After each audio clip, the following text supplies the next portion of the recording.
Hey, what's up, everybody? This is your boy Dylan James here with you once again. Turn my mic down. There we go. Got it in front of my face. Yeah, keep up with you. It was my first week of another job. I worked 40 here and then 30 in the new one, and I'm doing t-shirts and things like that. So I'll be able to apply that hopefully with the political Danqhouse stuff and all sorts of my other stuff. But just keep in touch. Not with me like you're gonna do anything, but just keep a lookout. I'll have some stuff designed for you that's funny and fresh and froggy and all that. My little tadpoles, my little polywallops. I always do this here. I didn't plan it. I planned ahead, but I didn't do it right. There you go. And I was gonna show you what I was gonna do. I was supposed to have it already up like this, and it would have been cool. See, there's L. Ron Humperdinck. Get out of here. L. Ron Humperdinck. My Twitter here. DJ Line Barrier. Blasting them, of course. Here's political Danqhouse. You know it. You know it. I think that's everything. Besides the one-man carnival on Gab. But let me get back to this here. Just my face cam. Hope everybody's doing good. Sitting here trying to get this done on the weekend. I've been thinking about it all week. That school doesn't really teach kids shit. And I had to put it that way, just so you know where I'm coming from the beginning. You need home economics, otherwise known as home ec. You know, the class that is designed to teach you about the home and economics, how to save money for the future, how to manage bills you're owed today, or not you're owed, but owed today by you, how to balance a checkbook, what interest is, how to apply for a loan, a mortgage, how health insurance, rear children, and how to have children for the newbies, the grommets in the world. Say rear children, what does that mean? Butt babies, you know? When you're having your children, when you're practicing celibacy until marriage, and use sex to spawn the next generation of children and ensuring that they can carry forward a high standard of what is morally worth conserving in the culture. You know me, I'm more of a harder right than a conservative. I say it all the time, and I say that because like a lot of what you would call liberals, and I would call classic liberals, have had to give up the term liberal because the leftists of today are trying to say we're liberal, and it's not that we want to leave people alone. They're saying we want certain people to have all these rights and no rules, like anarchy almost, except it's a hive mind, you know, and it's coupled with the government. Think Antifa. And so people who might have been liberal before, or at least left of center, maybe even libertarian, they're having to come over to the conservative party. And people like me that would consider myself conservative, who's tried to be libertarian, but personally I never fully was. I'm conservative as can be in my own life. But I started calling myself, you know, hard right, you know, not alt right. Not that I was shy away from things like that, but I wouldn't want to be the poster child of it, not for the notoriety's sake, but I don't want to try to be he represents the alt right, because there's so many other people who claim to be that themselves and can speak on it in the movement better than I could. So I call myself hard right. I'm not pussying out of, say, an alt right or trying to be different from other things. Like, I'm hard. I'm thinking hard. It's the only thing you can think of harder than conservative, so that people don't get freaked out. And I tell them we have to get our ground back to have something to conserve. You can't be conservative right now and we're on the defense. I mean, conserving, you're defending what you want to conserve, but you see what I mean. We can't be conservative now that it's time to be on offense. Everything's being pushed in our face, our morals and things that we don't, agree with, and we're not doing anything about it. We're not fighting. So I can't call myself a conservative like a liberal can't call themselves a liberal anymore. And those who won't surrender the terms, they're getting left in the dirt. I mean, I have nothing against him, but Tim Pool recently, he seems like the type of person that won't let go of the term liberal. It's over with. And I'm not, take that liberals. It's just, I had to do it with conservatism. There's a lot of people that call themselves conservative. They're not conservative when it comes to wartime spending and things like that, but I digress. But you just got to let that thing go. And you can't say, oh, we're centrist or we're right-leaning, whatever, we're left-leaning. People give them a lot of shit like old libertarians, but I'm not, people were being pushed farther right and not, old hardcore, but you see what I mean. And this all has to do with society as a whole, which it starts, in school because a lot of it's programming. But when you're balancing checkbooks, people say they're outdated, right? But letting them get outdated means you're not fighting the soon-to-be microchip credit card that's coming into your hand. They already do it with places of work, and it's coming. They already have these chips you can put in your animals and your pets to make sure you can find them whenever they run away from home or to get out of their lot. Don't tell me that it won't be made enticing by elites after some kidnapping story that is only news because some agency failed at the highest level, despite underranks alerting them that, hey, there's this guy on the loose, like they do with school shooters all the time. This kid's a little weird, this kid's a little wacky. Man, can't report on it.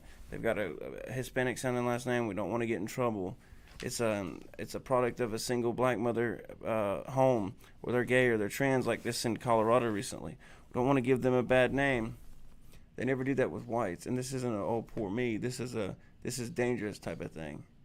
To be so bullheaded in one direction, and not just one direction, but every direction but one rather. That's even worse.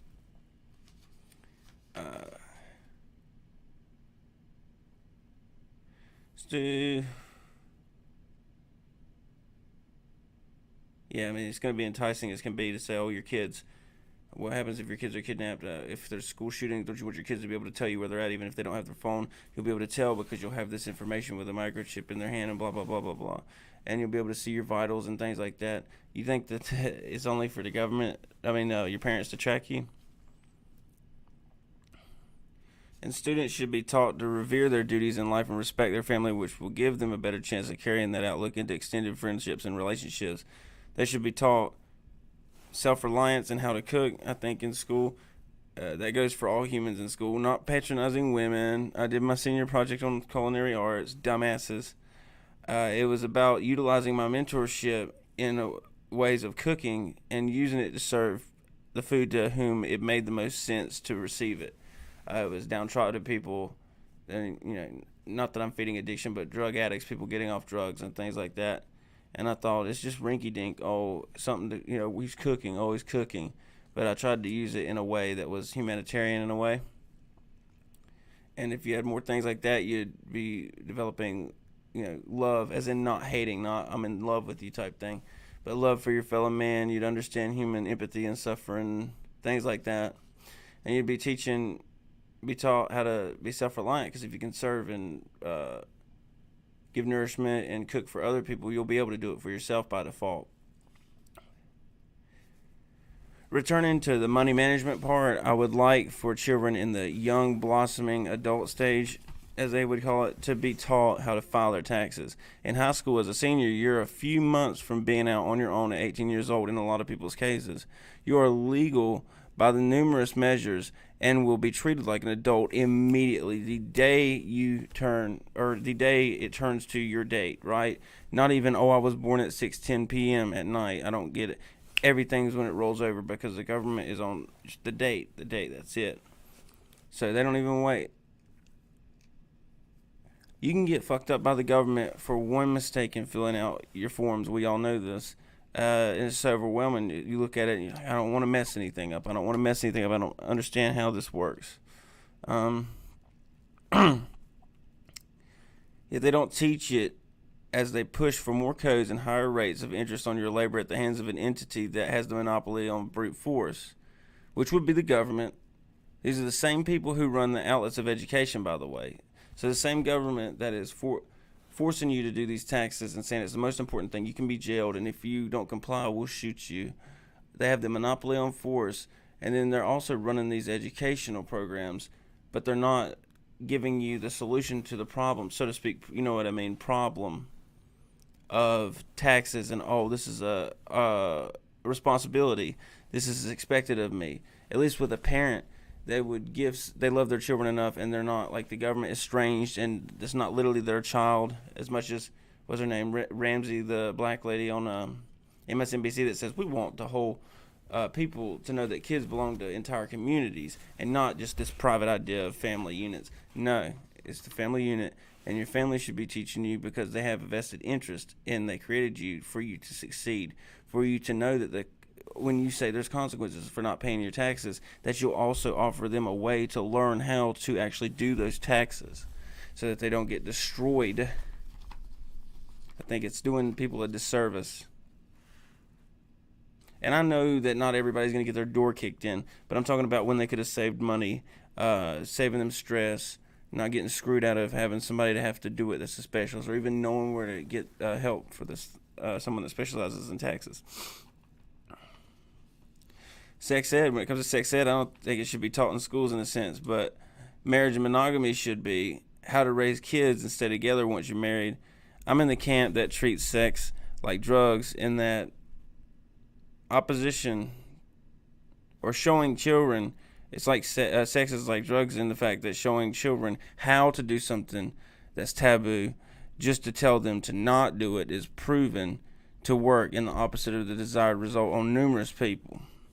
Kids don't even think about a lot of these things, and it's brought up and saying before you get to where you care about sex or know what drugs are or whatever, here's how to do it. Now don't do it. Don't do it. This is how easy it is to get crack. Here's where you can get it. Here's where heroin's at. Look at people share. People even share needles. Isn't that crazy? Now don't do it.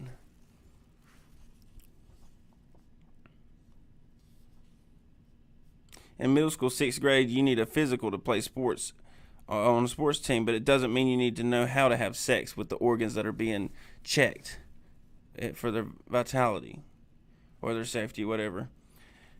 They teach it to children at a very young age, and you're putting thoughts of sex into the minds of people who are in a position of security in their life. Their insecurity in themselves, but security as in being taken care of on the external part of life.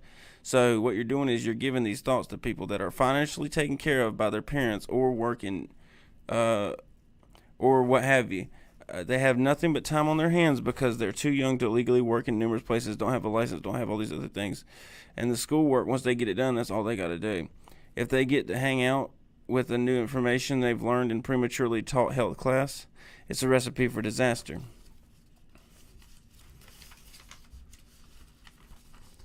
And I think patriotism should be taught in places of study. And what I mean by this is we seem to have a problem with overloading our boys and girls with homework to keep up with, say, China or other nations, though they won't admit that. To keep up with, say, Israel or China or Russia, or we're trying to outsmart the Germans, and which is fine, but be honest about it.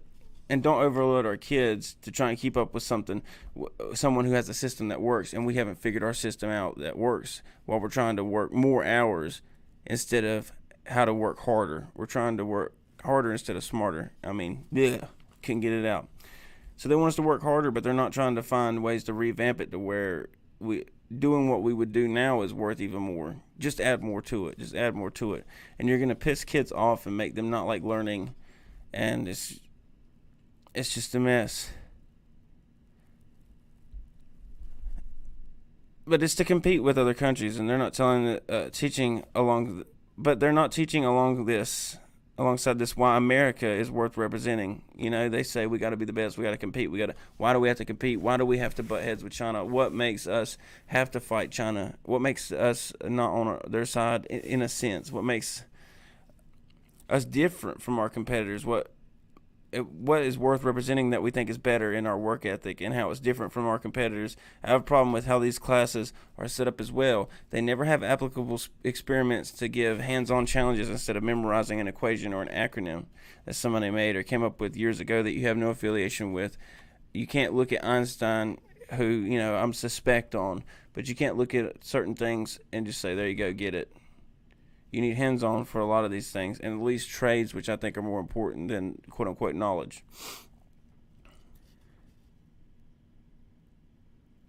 A lot of young boys are put on Ritalin because they're very active, and the written word problems, among other ways of learning, are boring to them. Males learn through building and engineering and creating, as I mentioned just in the past paragraph, And when this is not allowed, it makes it harder for boys to like what is being taught, and it makes them restless or bored, like it would any kid, really.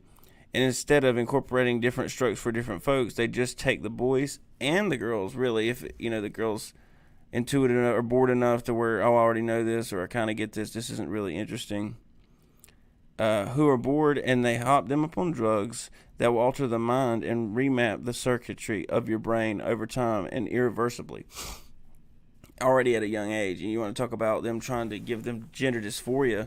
I'm just as harsh on the medical tyranny that they're pumping your kids full of antidepressants and pay attention medicines, and is remapping their brains eternally. Well, not eternally as much as this life on Earth, rather. It's like this Call of Duty World at War. This school of trying to keep up with China, we just make it harder instead of making our kids smarter. We just make it look like they're learning more at the expense of them not getting anything. But, well, we're trying harder. That doesn't necessarily mean anything. And I say that to tell you this, and all my cool people will know this. It's like Call of Duty World at War. All the real ones will know this. There's 4 difficulties on the campaign or the story mode. There's recruit, there's regular, there's hardened, there's veteran, right? There was this level called Burn 'em Out. I believe it was a 6th level on World at War, and there was a shit ton of flamethrowers in this Pacific Atoll, Pacific Atoll scenario of World War II, right? And when you change the difficulty from hardened to veteran, the 3rd to the final, the 4th, the hardest one, it didn't change anything about the bot's ability to outfox you or to inflict more damage upon you and outsmart you and all that. It just gave them limitless grenades, and all they did was throw them. So you never got a chance. You couldn't sit and collect yourself. You couldn't do anything. You couldn't reload. And they didn't have to shoot you. They didn't have to try. And you couldn't focus on shooting them or finishing or getting certain collectibles because you were too busy looking down. Oh, there's a nade. There's another nade. And it wasn't as much difficult as it was annoying. That's how I see school as it is today. More under the administrative governance than the community affiliated with the local school and their involvement therein.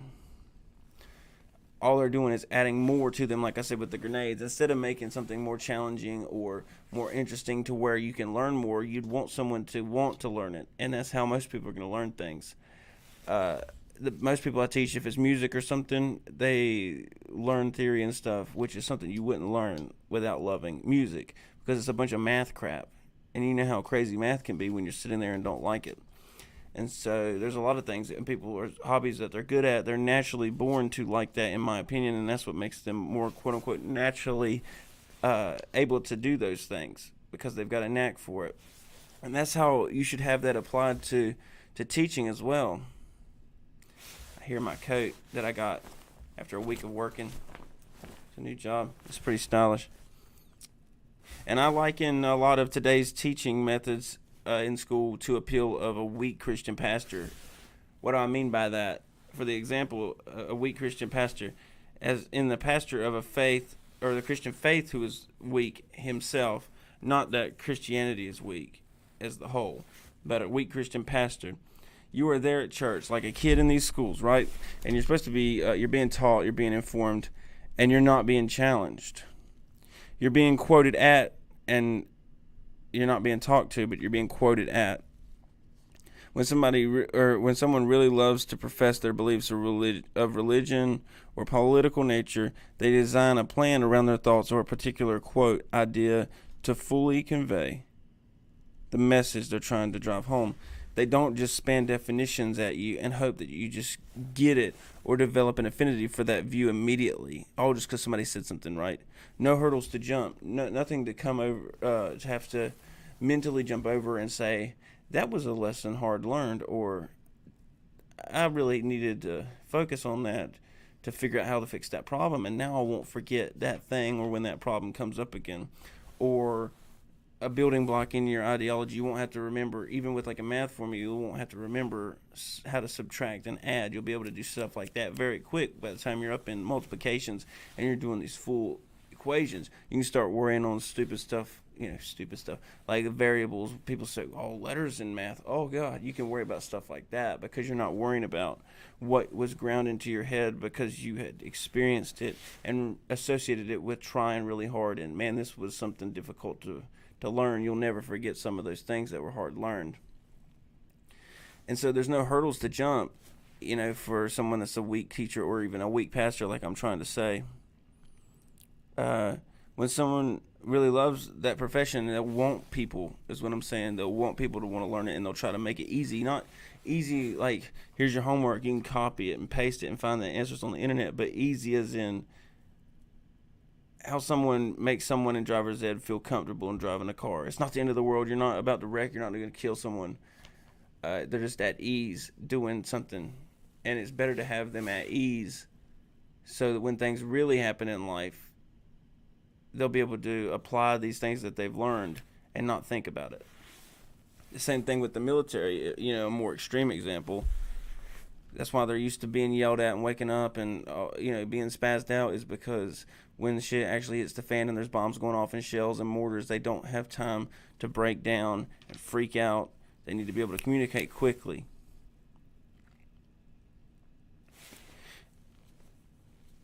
But that message that they're trying to drive home, they're not doing it right. And I said they just don't spam definitions and hope you just get it. There's no hurdles to jump. A soul cannot be challenged by robotic parroting, and a brain cannot be confronted with new ideas if you're not making these things interesting and applicable. The cliche of, when am I ever going to learn this, is an absolutely true statement. People give it a lot of crap, and it's just something to say, and it's funny because everybody's went through that. But it's like that thing when people say you're going to miss your young years. I don't miss what I had to do because I'm thinking about school, but I understand it. People say you'll get to an age where you're like, I feel old. No, I'm invincible. I'll live forever. It's the same with this. When am I ever going to use this? It sounds like something to say, but people always say that. And the more we progress into modern schooling, I feel like there's more and more things that are like that. And it's not just able to be snarkily said, and it's like, well, it's just math, and you end up using it again. We're talking about things of studies and fields that are really not important at all.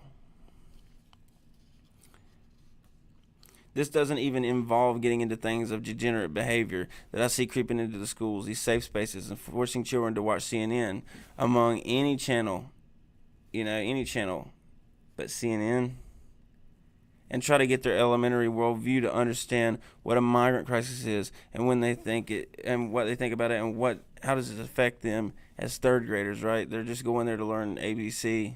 Of course not ABC, but ABC 1, 2, 3. To me, I'm 26. They're little grommets to me.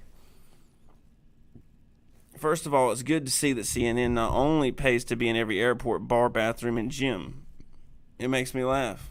But they're in school now. Imagine a teacher playing the 700 Club, which is Christian themed in nature. I don't watch it, but I'm just thinking of one off the top of my head.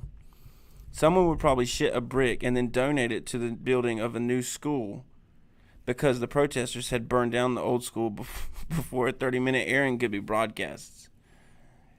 For now, the kids are worried about when recess is, who's wearing the similar clothing to them that day, and learning their times tables, for God's sake. I remember being in third grade during 9/11, and they turned the TV on in the class.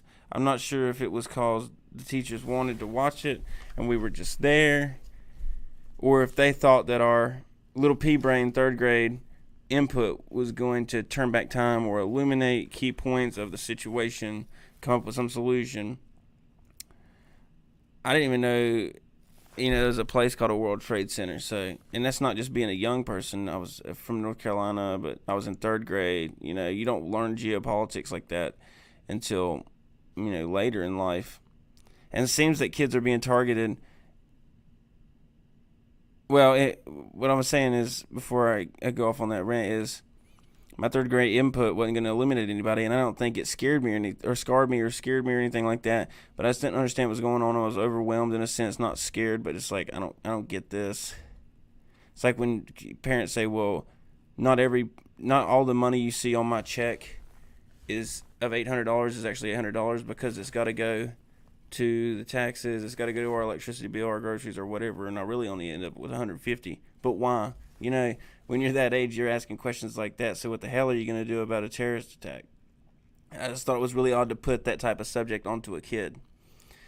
And it seems that kids are being targeted in that their childhoods are being stolen from them, and through school especially. They're being pushed to grow up in order to reach 18 at a faster rate and at a younger age. Despite this attempt, they're still babies in the mind when they're of legal age, so reaching that age sooner hasn't helped. And why are they pushing kids to be legal at, almost like acting like 18-year-olds whenever that young? Because by the time they're in college, they're, sucking their thumb and freaking out from all the stuff I've seen.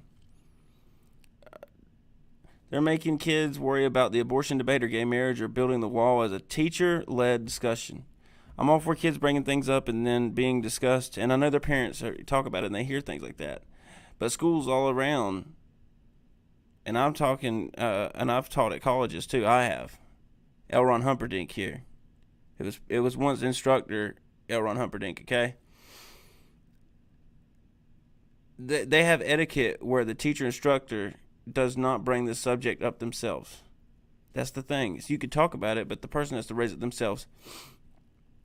This allows the teacher to control the narrative of the conversation as well when they bring it up, which is why you're not supposed to do that. Because it makes kids see you as an authority figure, and they know you can stop it, or they assume that you have the authority, since you brought it up, to stop them when they're making a point or even discussing their opinions. You're making kids talk about things that they only know sound bites to, even through Instagram stories and memes and crap like that. And now this, the piece of crap, because it was on Snapchat. Not only do they not only know sound bites too, that, and then just telling them, but not that opinion. You ask them about things they don't understand and don't care about, and then when they try to give you an opinion, you go, yeah, but not that opinion. When they give you an honest third grade answer. That's going to cause them to develop resentment for their classmates and eventually their fellow men when all of school becomes a Hispanic talking about how shitty white people are because they believe in strong borders, then having little white Timmy talk about how he's not a racist and that homes have lockable doors, then get sent to the office and then send Pedro to a safe space, right? It's going to galvanize people. And the same is true with discussions of transsexuality being thrust upon kids before they're able to look at a driver's license, see the term sex, and not laugh. At that age, they're laughing because they're confusing the act with the card owner's genetic or descriptive makeup. Sex, a male, sex. At that age, you're like, what's sex? I just think of it as the thing, right? You don't understand that. And it used to be called sex. Now it's called gender. Keep up with it. But it's like when people say, why are these kids marching out in the street over gun violence? They don't even have pubes yet. They're not even close to being own guns. Same with voting. People say you used to have to own land, so you had something invested in it. These people are out. They're making kids go out and march, and kids in school, especially at that age, they're like, damn, it's outside. It's almost like recess. If I just pretend that I'm playing, or they'll sit out and chat and talk outside. Do you think they really care about going outside and protesting that crap? Or do you think that they're taking advantage of not having to go to school in an extent or in an instance or so? And so I don't believe in having these conversations at all. But even with something practical, you don't teach someone a skill when they're at the stage of their life where it's a joke to them and they don't appreciate it. Talking about the sex thing and other things. All of this and talk about sex and preference and gender and identity is not a skill to be had. It's not knowledge. Well, it's knowledge, but it's not wisdom. And by trying to white knight and virtue signal to the commissioner and the superintendent harder than Principal Skinner and the Simpsons, you're actually highlighting the kids in the class who are of that identity. If you want to go down that road, you're putting a target on their head and not, you're going to get them, but you're singling them out.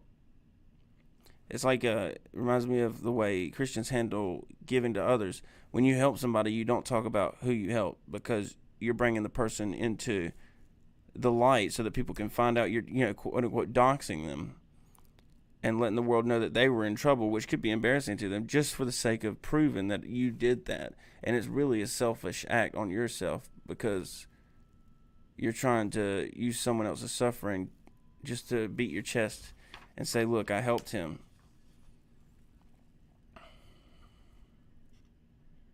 It's the same thing. You're highlighting the person that you're quote unquote saying you're going to help.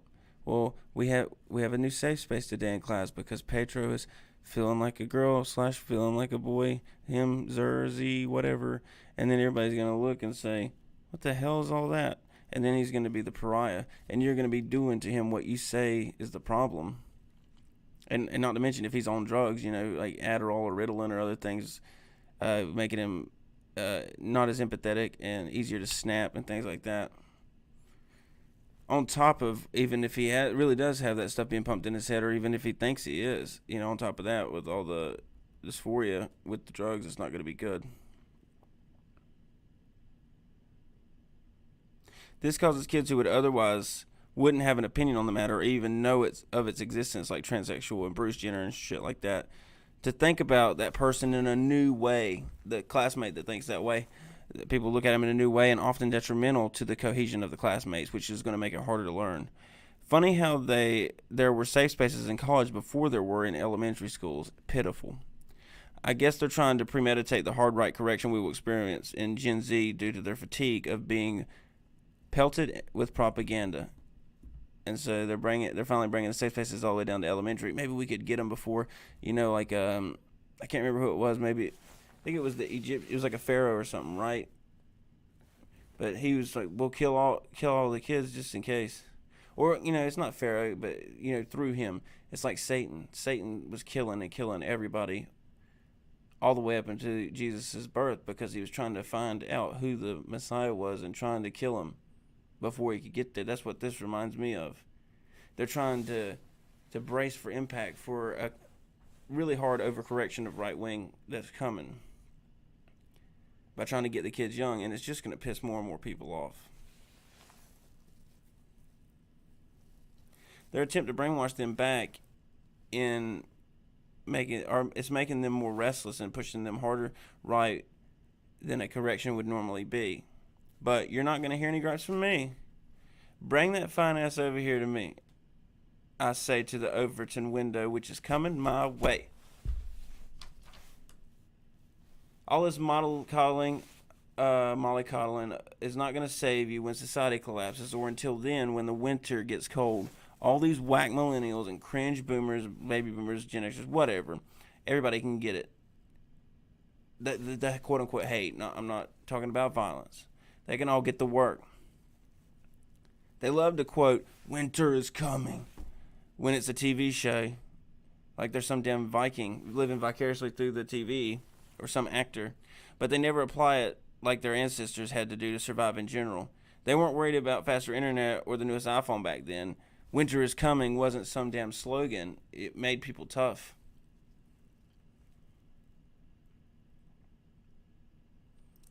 Good times create weak men. We're in for a world of hurt by my cyclical calculations, because that's where we're at. We've got it made too well. There's nothing to be pushed when it comes to knowledge, because we don't need to make a lot of new groundbreaking things unless you just like to push the ball like an entrepreneur. We're not trying to figure out plumbing and other things like that, like we were in past generations. So people are losing less of their handy skills and ingenuity when things are needed. Making stuff out of dirt, not literal dirt, but taking it and making it from nothing. And when those times come, it is going to be nice to know you were prepared, because agricultural class was taught to you. And it taught you how to live off the land and the farm. Shop class taught you how to build a house or chop wood or make firewood or kindling. Home economics taught you how to cook, or even and protect and provide for your family, and what it means to have loyalty to them. In closing, the schools now are nothing more than glorified babysitting meals or babysitter meals, and are rushing kids into adulthood while they're still picking their boogers, teaching them about sexual reproduction before they're over the opposite sex possibly having cooties, and they're pumping them full of dangerous social, racial, and financial classes. And not literal classes, but putting them in, Marxist type classes, societal classes. There it is. Which is going to galvanize the classes. The teacher now has to teach multiple ways like the country is going to have to govern a bunch of different balkanized factions, right? The way they do now, all this multiculturalism.